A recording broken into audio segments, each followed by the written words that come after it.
doubling down on the right things, and then we go at it again.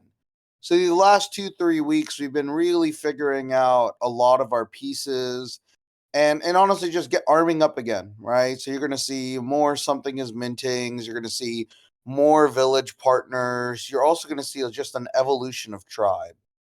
And the real reason why this evolution of tribe is going to happen, it's really based off one very direct thing. Um, this market is consistently showing us that we got more wrong than right in the first wave of NFTs, especially for PFP collection. What do I mean by that? Well, the biggest problem we're starting to recognize is that almost all the capital that was brought up front, right, to a lot of these projects, very few or very inefficiently has that led to new revenue or value creation or generation. What we see, and unfortunately, is just a sink of that capital, right? All that capital has been sunk. And unfortunately, in many cases, it's been lost, poorly allocated, or withdrawn from, honestly, greedy actors at the top. And because of that, what we start realizing is that, hey, this was unfortunate, but also what becomes very clear as well is that the first wave wasn't prepared for the opportunity. Right? That's really the honest truth about this whole situation. Is that this first wave saw dollar signs, but they didn't know how to allocate that capital, nor did they have a path to understanding profitable scale. And profitable scale is absolutely needed if we want anything to sustain, right? What became the biggest trap is upfront paid mints were used to fund a business, but there was no fundamental business behind it. The business was giving you art and that's it. And in reality, that's not enough. It's simply not enough, right? Unless you're doing pure art, right? On the PFP side, though, right, you have to go way further, especially when you have a live audience, a live brand, and with real expectations. And the truth is, 99.99% of people failed. And then what we're also seeing, which is also quite shocking, right? The 99.99% failing, you guys already know. But what's sad, though, is that the 0.01% that we thought maybe made it through are also faltering as well, right? They're struggling to meet the expectations of their holders. And we're seeing it across the board. Azuki, the Gods, Memeland. Again, Yuga. The challenges are real for the top guys here, right? And it's not that these guys are all failing, right? The understanding is that they're unable to understand how to maintain the value proposition without a profitable business. And that's the challenge. None of these guys really built profitable businesses, right? And this is the metric that we think is really hurting this market is that we should be evaluating businesses if they're profitable by excluding mint funds, right? Mint funds are obfuscating whether or not businesses are healthy, right? Just because you brought capital in doesn't mean you're a profitable business. That's like me saying, oh, I raised venture capital, I'm a profitable business, right? It has a more of equivalency there. And that's not true at all, right? I would never state that. So why are these companies stating it? So when we look back, the question is do any of these businesses have recurring value? Do any of these businesses have a technology advantage that will sustain? Right? Is there anything here that is going to drive enterprise value or value creation for the entity that could potentially create greater value for those participating early as holders? And the truth is really there's not. Right? What are we running into in this problem is that none of these guys have delivered a business model. The closest business model we have is selling you shitty merch again, right? Like shitty merch. I would argue that the one that is closest, but it's not a profitable revenue stream yet, is Pudgy Penguins, right? Pudgy's at least interesting, right? Because Pudgy is figuring out a way to scale to somewhat of Web2 buyers. I still want to see more data of them, but if there's one guy who's getting it right and putting in the work, it's Luca. Like, give him credit. He still has a long way to go. Like, people don't understand how hard retail sales is, especially licensing retail Web2 sales. That is a long ass process. He is trying to build something way long term, but he's putting the work in because again, a lot of other brands are going to struggle and are going to have to put in the same amount of time as he. If he figures it out, right, like he's going to be in a really, really powerful position. But in the end, we were just kind of fed lies in this first wave, right? We were fed lies of ownership, right? We were fed lies on, entertainment properties like gaming. We were fed lies on new revenue generation. And we were fed lies on this idea that community is worth everything, right? But for a community or a village to to thrive, right, there needs to be some sustainability there. And that's what this whole market has been missing, a lack of sustainability. And you have to understand this first piece because that is still not accepted by a lot of people, right? Like what I just shared here. And I believe it is very close to the core truth of this market. Again, there might be different perspectives and everyone could have different layers, but that is what I intrinsically believe in this market, and it's how Tribe is operating. And if you could understand this first one, you then have to then get the chance to move to the second core element here as well, right? And this is kind of what a lot of people don't really understand or recognize in this core market is that when you're looking at this design, what most people are then struggling with is then they get lost in their bag. This is the second core problem that I'm continually seeing in this market, right? Is that everyone is trying to defend what they have, regardless of if it's worth defending. And that's the hardest part about this market trying to grow. What do I mean by that? Well, the biggest problem is right now is that in this market, the challenge here is that the sunk cost fallacy is sinking everyone, right? Because we have bags and a lot of these projects that have underdelivered, too many people are still blindly supporting these projects, right? I've had numerous conversations with holders about it, and they are blind to a T. They're incredibly blind, right? And this is kind of why a lot of people don't understand why this next wave is going to be so hard. It's because we're all defending bad outcomes, if not bad actors. And we all have our bias because it's so hyper financialized, right? That very few people recognize that this is actually going to be one of the hardest mountains to climb.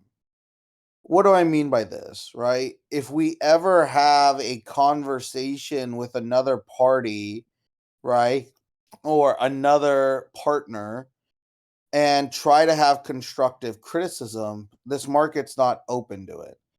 Even though this is a market that needs so much more constructive criticism.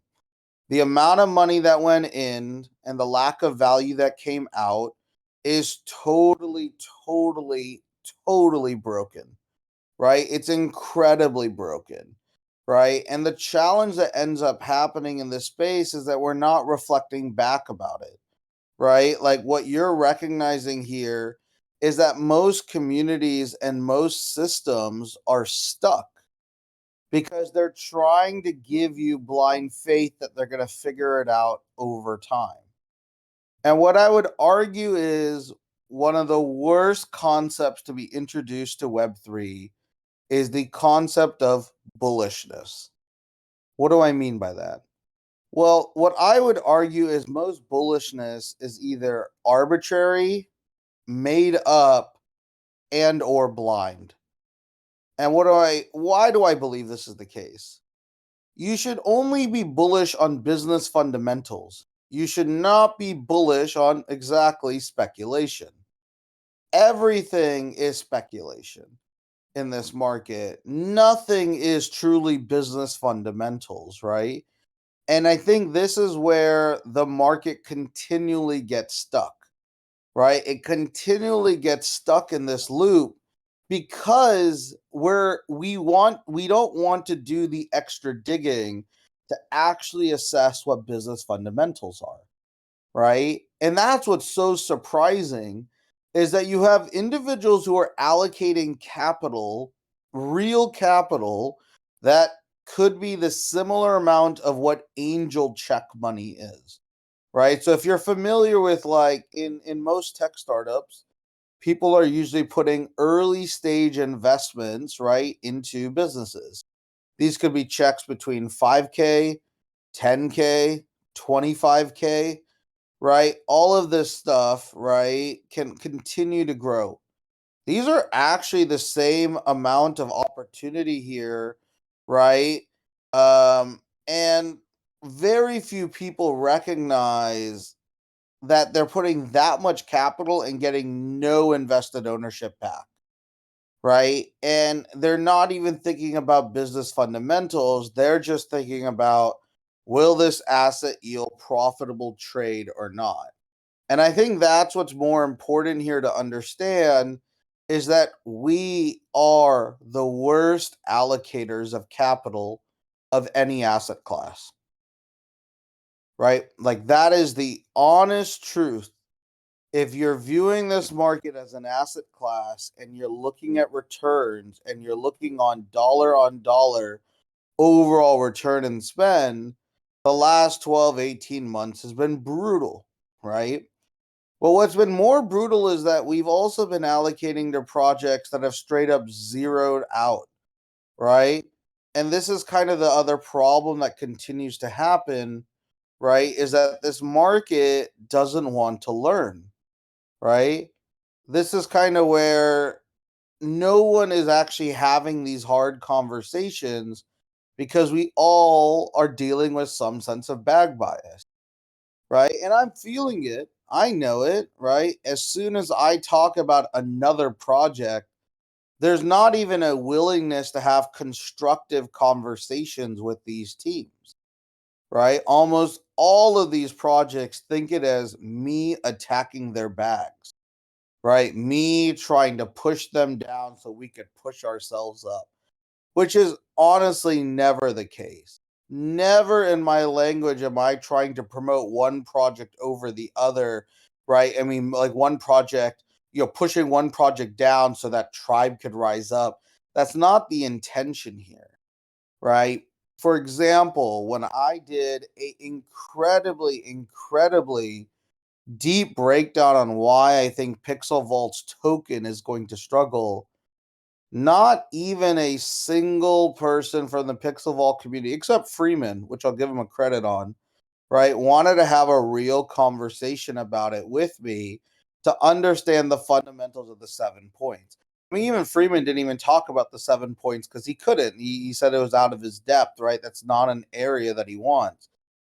But what was crazy is that rather than trying to take any of this feedback, the bag bias and the sunk cost fallacy that has wrapped that community just took force. And they just started to attack me rather than the ideas, which is fine. I don't give a fuck if anyone wants to attack me. That doesn't bother me. What bothers me, and this is the crazy thing, what bothers me is that I am worried that Pixel Vault holders have already been forced to carry the bag once. I'm very worried they're going to get forced to carry a bag a second time. And if that happens, those users are probably going to be gone from the space. Like, literally, we are going to push users out of this space if they continually get saddled with extreme losses, right, with their bag buy. And again, I'm not saying that we could save Pixel Vault with all of the feedback we're giving, but rather it's, why isn't there even a conversation or discussion on this? Why is there not even critical reasoning to understand Like, you would think they'd want to listen to me because I've sold literally hundreds of millions of dollars of virtual currency items. I've evaluated hundreds of virtual economies. I have actually scaled game engines and game products here as well, right? And this is kind of the other thing, is that with all that expertise, it's still not even willing to have a conversation because they're all lost in their bag, right? And then same thing. I've had this with, I have some perspectives on what I think, where kaiju has made issues. Same thing. There's actually very, I think, reasonable, logical frameworks on why I think they're struggling. No one wants to have that conversation, right? No one wants to have any of these conversations. And I want to share with you, this is the signal of why this market is going to continue to be in a bear. We're not prioritizing growth. We're not prioritizing learning and sharing and exchanging of ideas as a collective industry.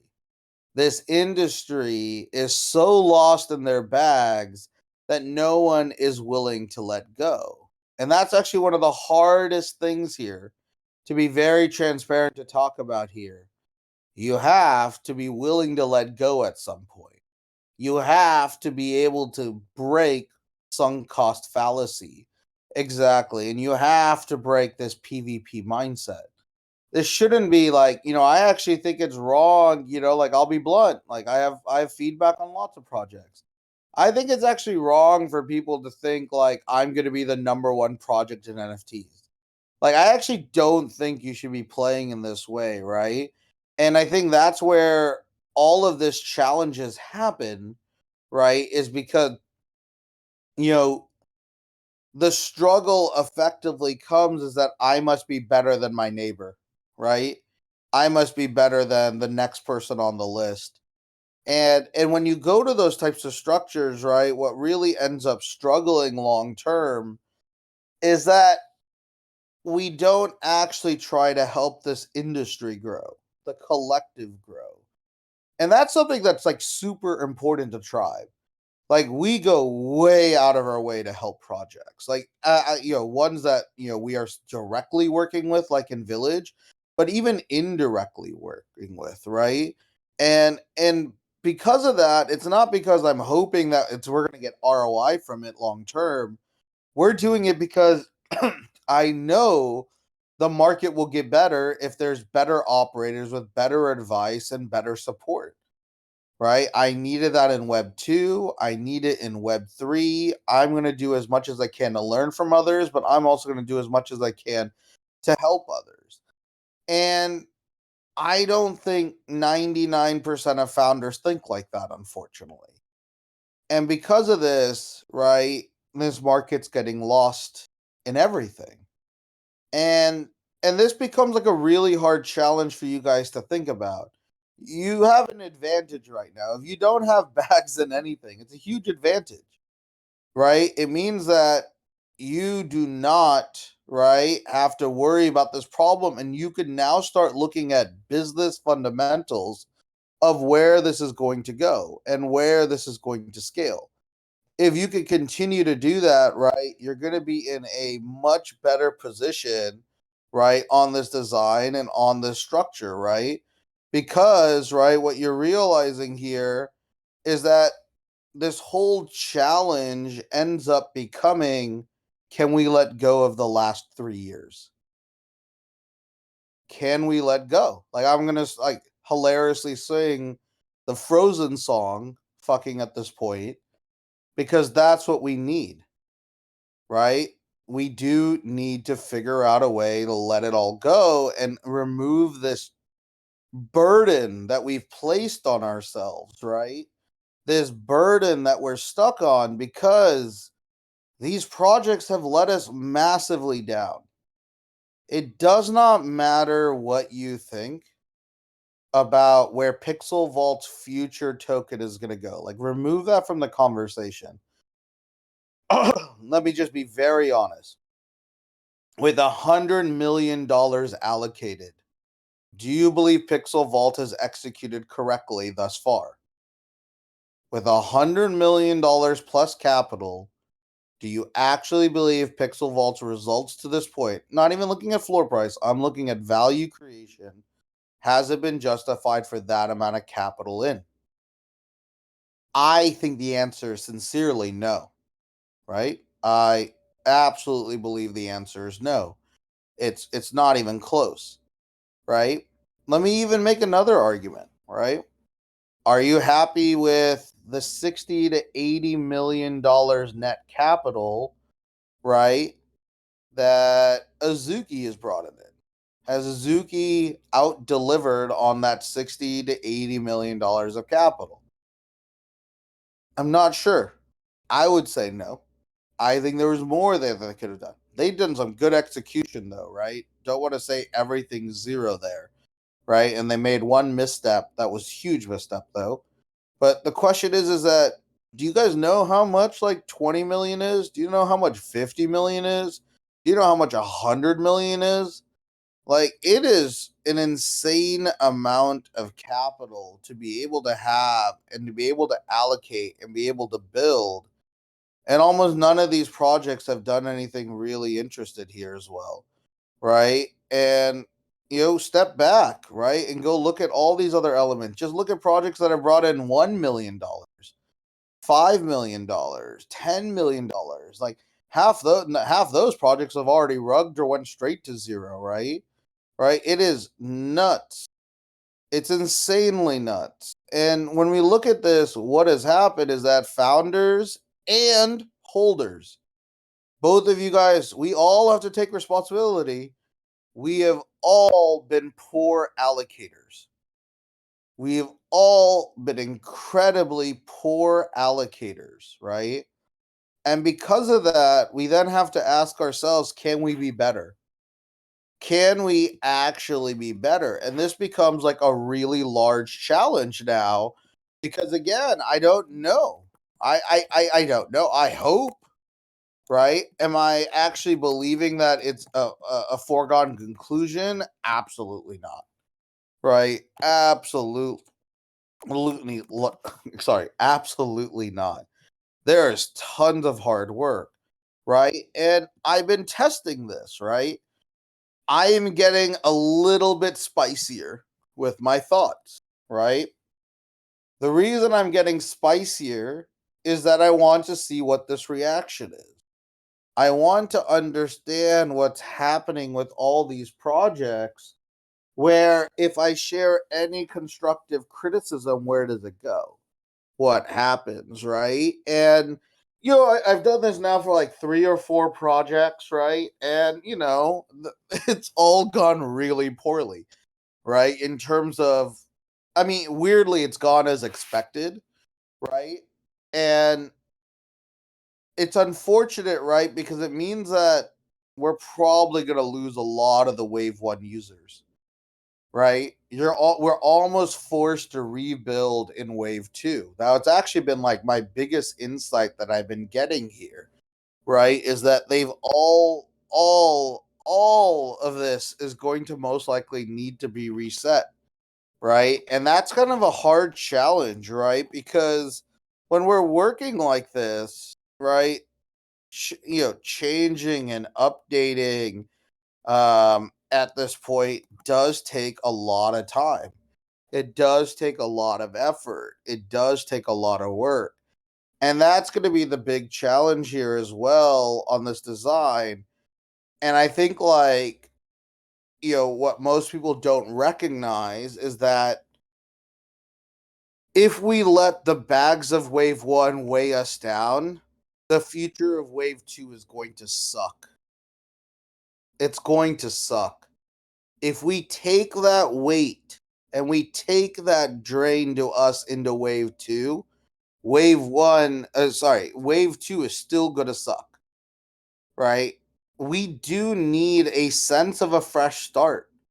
We do need a sense of a better conversation, and we do need a better structure. And I'm not saying Tribe has all the answers. Tribe is just trying to be aware of the considerations And then we're going to show you how we answer it and how we prove it and how we structure it, right? But what I want to make sure is that I don't want you guys, anyone here, to be lost in your bags, right? What I want you guys to understand is that there might be projects that you have positions in that I may not have as positive as a sentiment as you on. But know that I am reasonable. I am willing to talk it out. I'm willing to give you my framework, and I'm willing to give you real logic behind my thought. It does not mean my logic is true. It does not mean my logic is certain.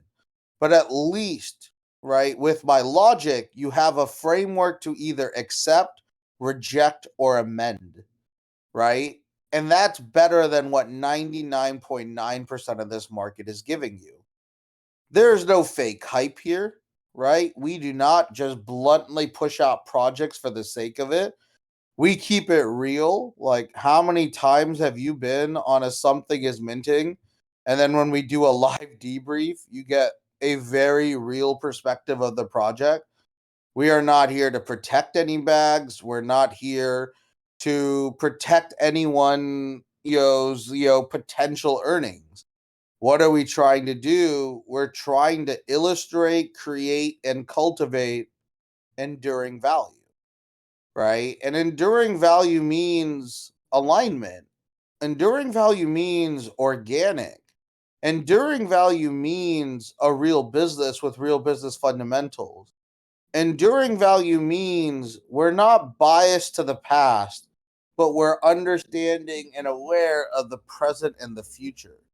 And I think this is kind of where a lot of these challenges are still there in this market, still real in this market, and become a massive struggle in this market as well. And that's kind of where we're going to keep pushing this, to a new level as we keep scaling, as we keep growing, as we keep supporting.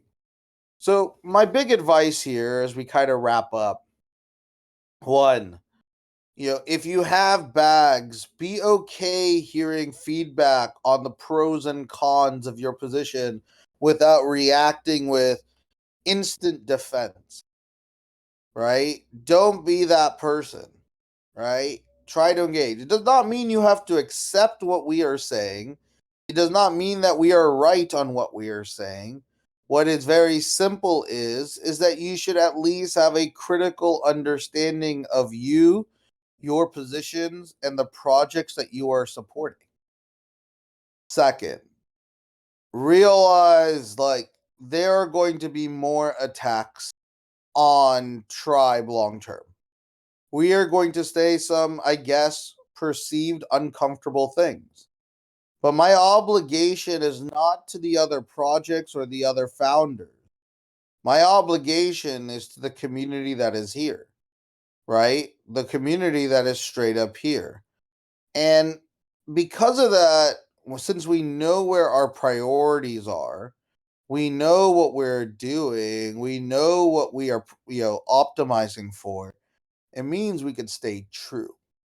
We can stay true to the designs that we think are most valuable in this market, and we can stay true to the fact that we can scale and hopefully solve what we think is a sustainable and enduring business, right? But in the end, what I need you guys all to be ready for and be okay with is letting go.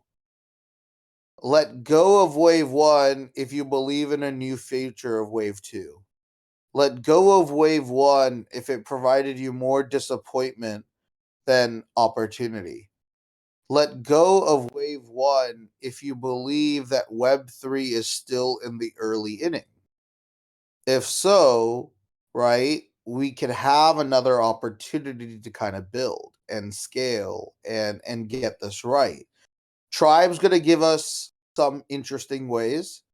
I think there's going to be other great founders that are coming out, right? And we're doing our best to find more of them, right? And we want to support them, right? And this is kind of where this is a huge opportunity for this market to really, really get another shot at something that I can that I truly believe is world changing, right? NFTs will be a world changing technology, right? That is the asymmetrical bet that we are placing, right? We believe there is a significant upside. Do I mean that's going to come down, to this? Does this mean that this is going to come down to happening in the next 3-6 months? No, this is still a journey, but I do believe in where that destination is, and Tribe is going to build for that as well. And yeah, a lot of you guys, right? Your bags may be down, right? I'm not saying you have to sell your bags, right? When I say let go, it's let go of the emotional attachment, right? The emotional attachment of what they are. You don't have to protect them at all costs. This negative PvP tribal like play is what hurts, right? So, like, even in your case, Satoshi Nakamoto, right? In your case, right? Like one of your bags being Pixel Vault, right? You may hear me say something where, I will note why I've been disappointed by Pixel Vault on a few fronts. A, it does not mean you have to accept that. B, it does not mean you have to stay silent. You can still tell us the opinion of why you got into Pixel Vault and why you're still holding. And C, it shouldn't refrain you from having a conversation and noting what was right or what was wrong, right? Or what can be better moving forward, right? And I think this is kind of why, if you're able to be in that type of position, you'll be able to mobilize and take advantage of the next opportunities, right? And that's kind of why I want to be like very transparent with each and every one of you guys, is that if you could at least get to that point, you could actually maybe get a winner, right, on this front, right? You could maybe see the next opportunity that builds. And I'm not just saying Tribe. I think they're going to be 5 to 8. I hope Tribe is one of them. We're working hard. We're doing it way different than the rest of the market. But let me tell you two things. One is seek different. Like seek different builders that are doing stuff, and then when you find those different builders, look at the metrics that give you conviction on they're doing something right, right? Like that's what you want to find, right? So Tribe's doing something very different, very delayed, slow mint structure, building IP prior to mint, building a portfolio, building partnerships, building reach. But why would I be excited about Tribe if I was looking on the outside? Is like I'd want to understand how the fuck are they getting 200 to 500 concurrent people for everything every week, right? How have they been able to sustain this for over like 9 to 12 months? Why are they able to find some of the best partner launches in the game and successfully support them, right? Why are they able to get the largest allocations in the market, right? And how are they able to build multiple layers of IP concurrently, right? I'm not saying all of those are a recipe for success, but that's what an outside person who's truly being aware of the market should be asking, right? They should literally be asking, right? All of this stuff, right? And then try to investigate and see is there something more here, right? And this is kind of where like the challenge becomes no one's actually looking to do really their own diligence, right? And this is the other scary part, right? Like, and this is like a whole nother conversation, but I don't want to go into it. If you guys do have questions on stuff, you could ask them here. I'll stay for about 5, 7 more minutes. But the other challenge here as well in this market, right? Whew, is the fact that because we're not willing to do diligence, we're willing to be influenced by influencers. Like, influencers does not mean integrity. Influencers have alternative motions, right? Like, sorry, have alternative motives, right? Influencers are not your friends. Influencers are extracting you for reach, are extracting you for greater revenue for the next partnership. And because of this, right, what a lot of people don't realize, oh my God, if you keep looking and taking your diligence from influencers, it is a game that will straight go to zero. Start doing the fundamental work yourself. Start understanding what healthy projects should look like. What are the right signals, elements, and opportunities behind it? Because right now, this game is massively manipulated. It's really massively manipulated, right? And because that, right, oof, when you're looking at this manipulation, we're seeing people want to buy, right? People are manipulating their data on how many Discord users or Twitter followers or Twitter engagements or Twitter retweets they have. All that stuff is manipulated. People are manipulating the secondary of their floor prices by putting in artificial buy pressure at times, or essentially correlating the holding power in just a few areas. I mean, you cannot trust anything in crypto. You should press doubt on everything, to be very honest.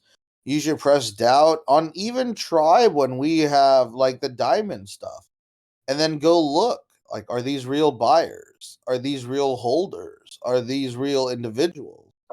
Right? What's really nice about Tribe is that the diamonds are always here and you could chat with them, right? Like, so if you start investigating, you start realizing, oh shit, there's actually real genuine stuff. What was crypto asked, right? Like, can you trust value for numbers like Twitter, Discord, etc.? Um, there's not really a tool for this. That's public. Tribe has built our own tool.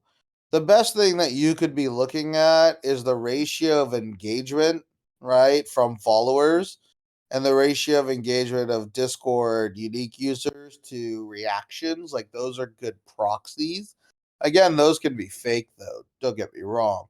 What you really need to do, and this is where you won't have access to it, is that you need to have a data set of all the Twitter users that have real wallets and all the Discord users that are real and have wallets, and then try identifying which ones are fake. And what you do is you create a blacklist and a whitelist, and you're essentially scoring this. Um, long story short, it's actually very easy to see which Discords are massively manipulated. And here's, like, let me give you the honest truth. 90% of Twitters and Discords are manipulated. Some do it better than others, but they 90% plus are manipulated, right? That's the rough part about this game. So it's hard then to realize anything here. Yeah, Alex, there will be Reaper stuff. Mirror will be adding the Reaper stuff here. There will be another vote tomorrow. Um, as well. We're gonna have some updates for Reapers, which will be great. But yep, we'll be coming in here as well too in this design.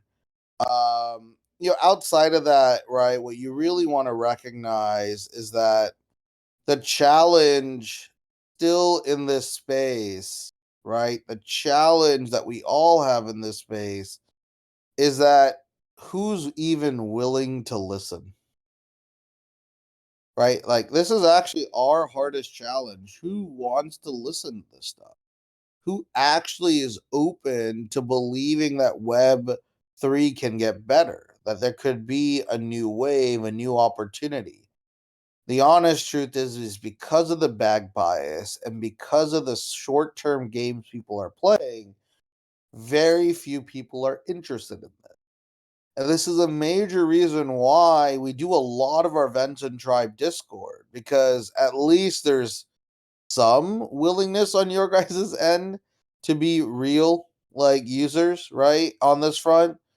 And people don't recognize, right, that we've become poisonous to ourselves. It's all self-inflicted wounds, right?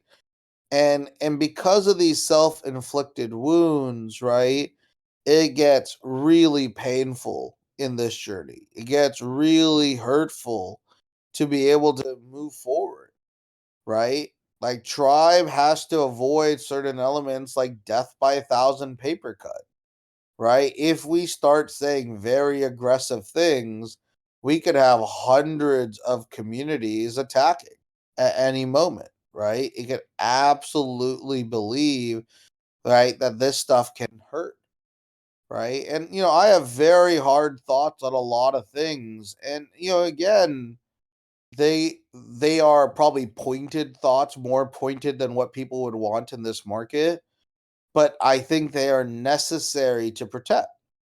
So again, a lot of those have to stay within the community and in the conviction of certain areas, right? So, there's now more one-on-one diamond chats where we're going to have more of these conversations, and we're going to go to find, like, it's in this weird way, it's like we need to get to the heart of web 3 and remove the corruption from it, right? Remove what this heart has been encapsulated by the darkness in wave 1 to see if there's a chance to make it in wave 2. And again, this is very abstract thoughts because I'm telling you it as a builder.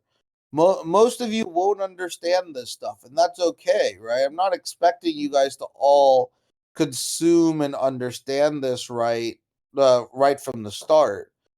But you want to start picking up these inflection points, right? You want to start at least understanding so that you have an ability to accept the framework once it is fully presented. And some of you will really get it, some of you won't, and it's okay, right? That is the whole point of building products in a global audience. It's not supposed to meet everyone's expectation, but your goal is to find all the people who will value it, right? And present them something that they are expecting or can deliver delight for them as well, right? And I think this is going to be a huge part of it. I don't think it's about increasing regulation at all. Like, that's not the problem. Like, the regulation element sure can help to a certain extent, but we actually have more control without the regulation at the moment right now.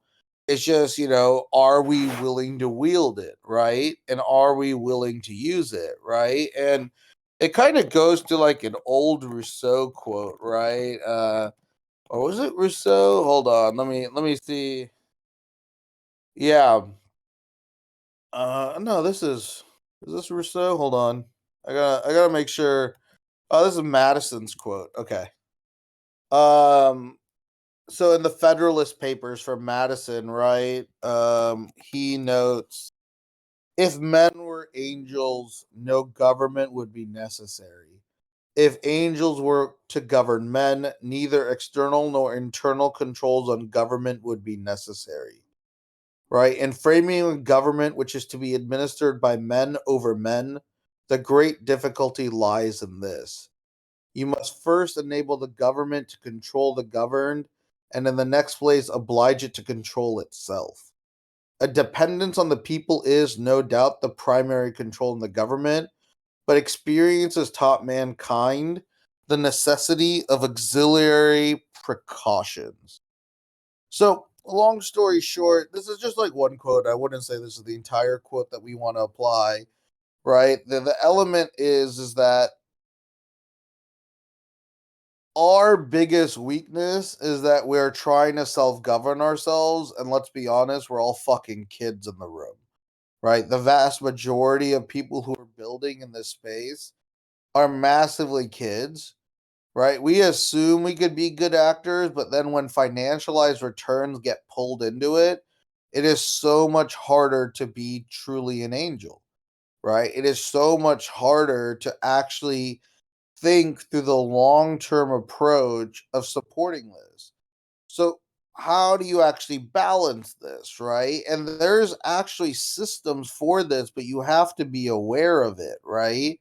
There are ways that you can structure support. There are ways that you could take constructive feedback from your community. There are ways to de-risk and build a long-term business, right? But in the end, no one cares about this stuff, right? No one actually wants to address this stuff very directly. So, regulation, right? Regulation is going to be helpful in some ways, but the problem is that we're going to influence regulation the wrong way because of how poor we've acted in this first wave.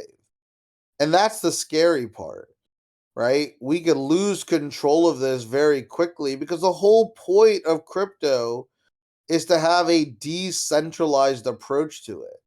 If we need centralized regulation to get us back on path, this becomes an interesting quandary. Is it even worth being here? Is it even worth, right? Like doing any of this? Or are we just doing Web 2 with extra steps? Right? And that's a very interesting thing, right? I'm not saying, oh, we have to go against the government. This is a revolt. We're starting civil war. That's not it, right? What we do need to understand, though, is that if we need to rely on centralized forces for us to make Web3 work, then Web3 is inherently dead from the start almost, right? It doesn't mean that they can't be co-compatible, and they will have to be co-compatible at times. But if the reliance at the Nexus needs that, then the challenge may be, and again, I'm kind of like theorizing on the fly, right? What it is though is that you know we are expecting regulation to be on our side, but regulation of Web3 will never be on the side of Web3 when it goes after the establishment of traditional Web2 capital structures. You cannot be naive on that front, right? So do not get it twisted. Yes, regulation will come, but if we're relying on regulations, right, like the problem effectively becomes they will inherently cap the opportunity around Web3, right? And this is the other thing, like we actually have a larger obligation about, right? Is how does actually Web3 get in the right people's hands and has the right people in power? And this is also why Web3 has let us down so much, right? I mean, again, SPF has been like the world's biggest disappointment, unfortunately, right? And again, I'm sure there's like 10 or 20 other founders you could put onto that list, right? And this is kind of where this opportunity can really get better and really more interesting. I would argue that from wave one, we only learned that there was only one thing that worked, and that was true art.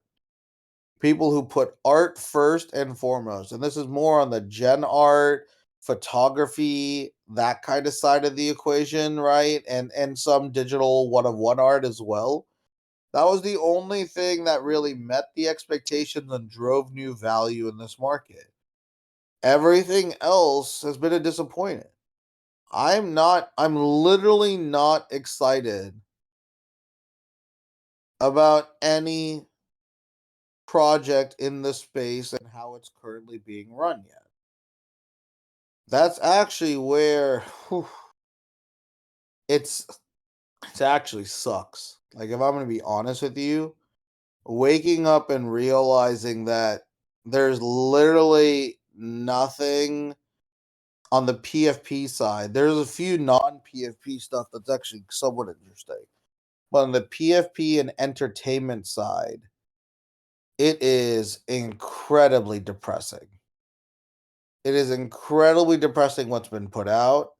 It's incredibly depressing to see how poor this space has operated with the amount of capital and attention we had. We had more than enough time. I'm talking from big actors to small actors, right? It's all disappointing.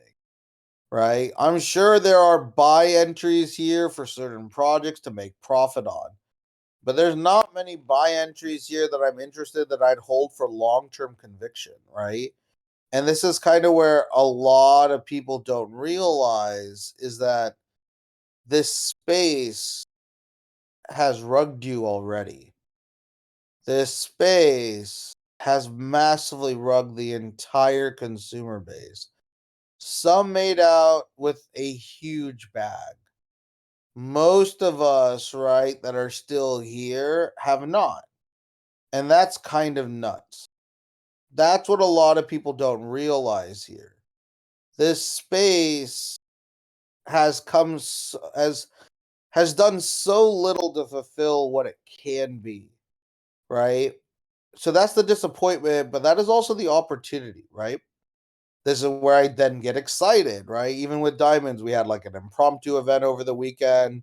I've been writing, like, this was supposed to be my first weekend off, and it's probably like the busiest weekend I've ever had, right? Like, the amount of stuff that happened just over the last 3 days is ridiculous, right? And I think this is where all of this space has let me know that they aren't ready for the next stage. I think Tribe will be ready for the next stage. That's what I'm arming us up for, right? And I'm putting out our thesis. It doesn't mean that we're going to get it all right, but I believe we're going to get it more right than others, right? And that's the opportunity that gets me going every day. So, as I mentioned, right, in this space, don't get lost in your bags, right? Don't get lost in what will happen in wave one.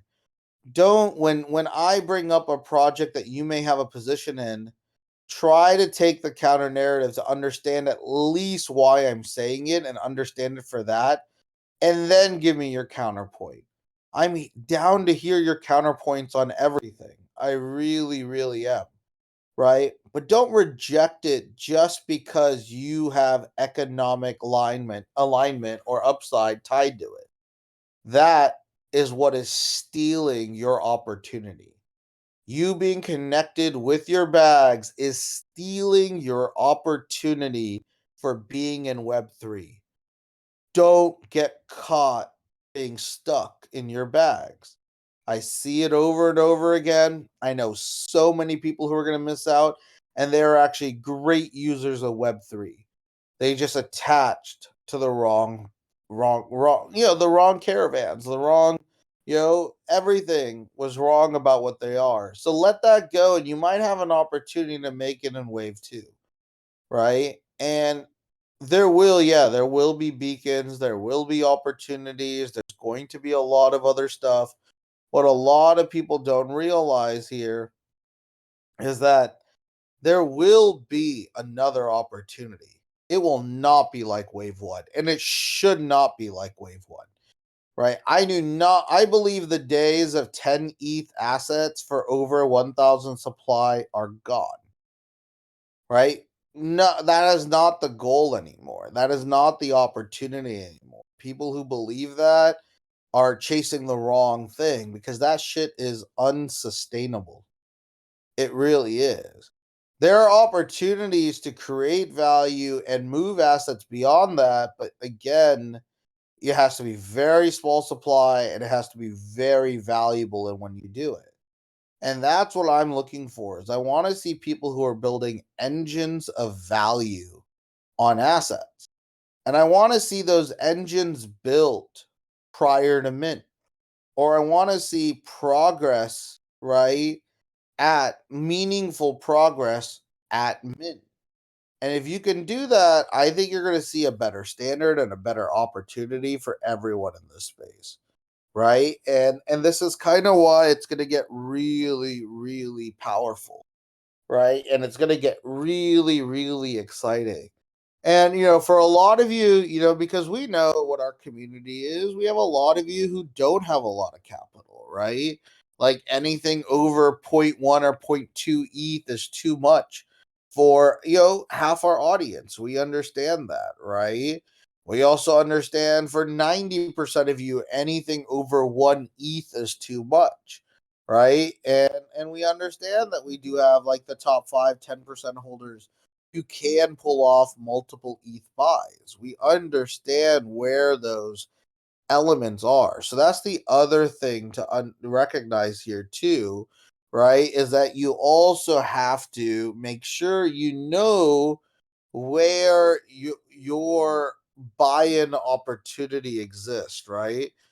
And if you can do that correctly, you'll then be able to play different games, but you have to have fair expectations, right? If you have less than zero point 0.1 ETH to play with, you should not be looking for opportunities that could gain you more than like zero point 0.3 or zero point 0.4 ETH. That's it. You should be looking at 3 to 4x multiple gains at best, right? If you're looking at anything in this space, right? And this is kind of like the other thing most people don't realize, right? Is that they all have these unfair expectations, right? Don't get me wrong, there's going to be stories of people turning zero point 0.1 into 5 or 6 ETH. There's actually multiple people in this community who've already done that, with Tribe.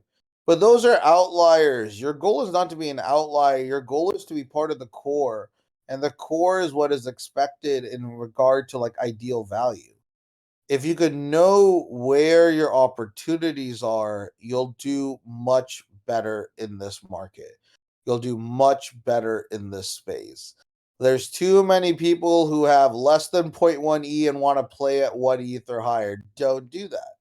Don't think of returns like that. You should block those from your mind.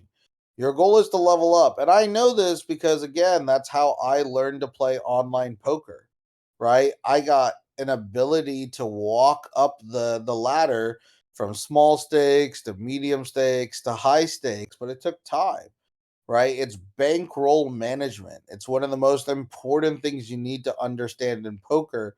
Same thing. It's one of the most important things you need to understand in Web3 as well if you're a collector. And unfortunately, the FOMO in this market is what kills you all, right? The idea in seeing that you missed out on something that went 100x actually kills you. This is actually the advantage of why I'd rather play poker. Because poker, you don't really see that. No 100x's in a day. But in crypto, you can. In crypto, it's possible to 1000x now with 1000x leverage based plays on Rollbit.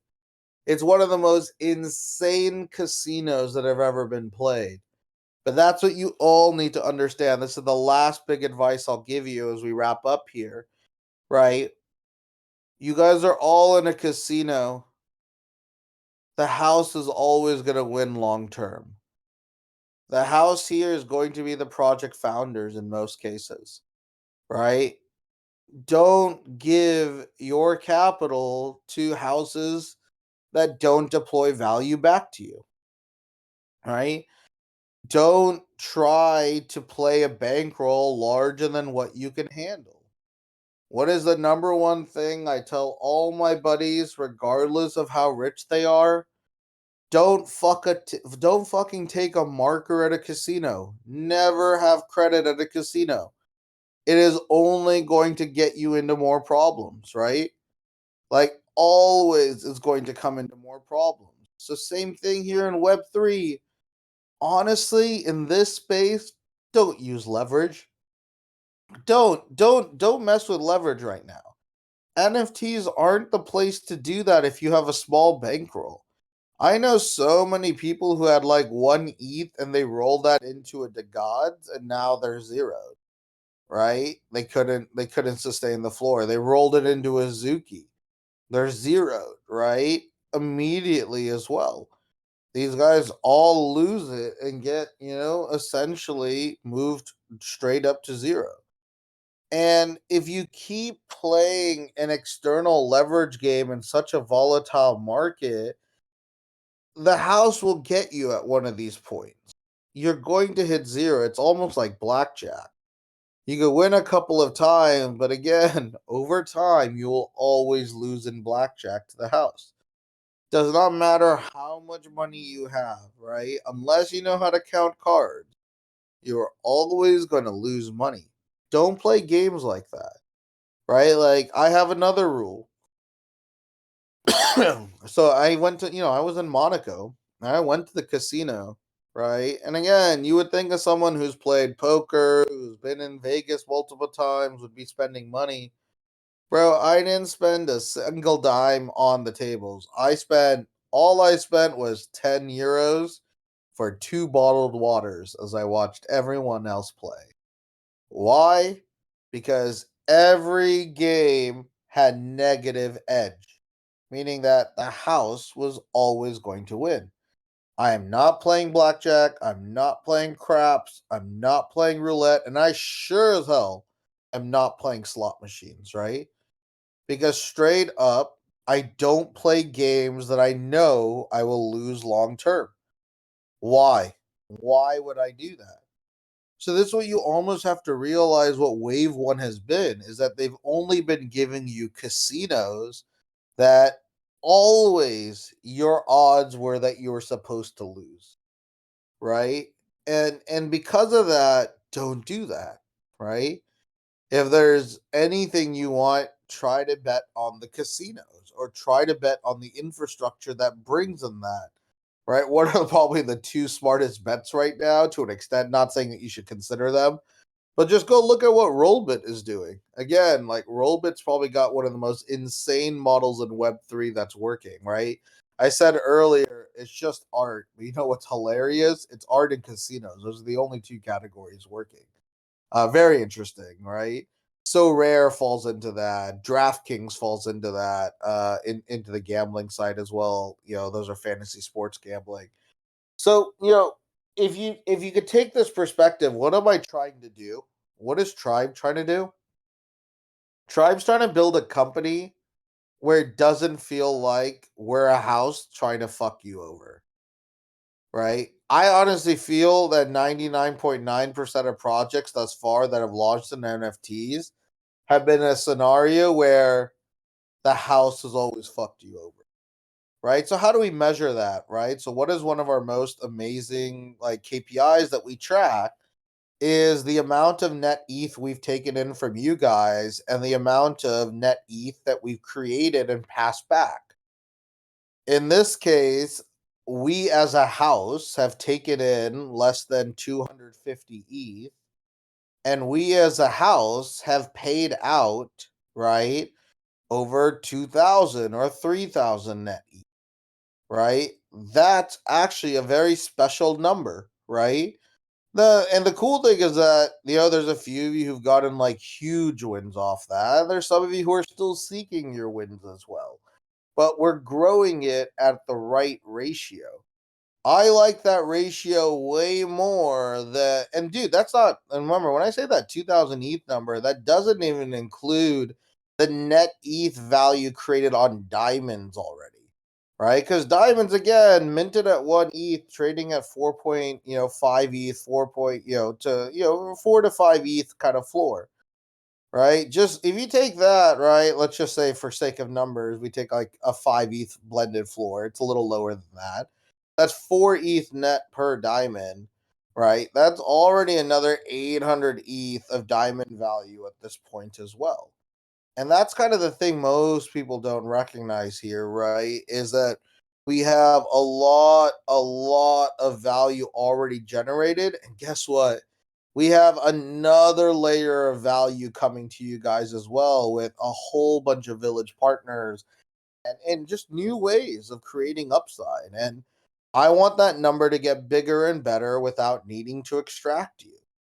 And that's the thing is that I just want your attention and maybe some of your like loyal spending when you find something worth connecting on, right? But it's always going to be optional. Everything is optional here. The only non-optional thing is own a $20 soul. That's it. Like, and the first one was like $14, right? That's been the only like quote unquote non-optional thing. And you only need to buy it once. You do not need to buy both. There are benefits in buying both. It's up to you. That's where I start thinking like there's a little bit more fairness in what we're doing. So, guys, with that, I do want to appreciate you being here. The relic has already gone out. It went out actually a while ago. So if we're here, you got it. You don't have to bother me about it. This is still the Spontaneous Saint new weekly relic. So this is for August 13th. If you have it, you are good to go. And if you missed it on this one, no worries. Come again, and there will be more of these during the week. These Spontaneous Saint relics continue to go out at a consistent level, and they come in at different times. Some will be early, some will be later. Who knows where they're going to be? Don't worry. If you got it, you got it.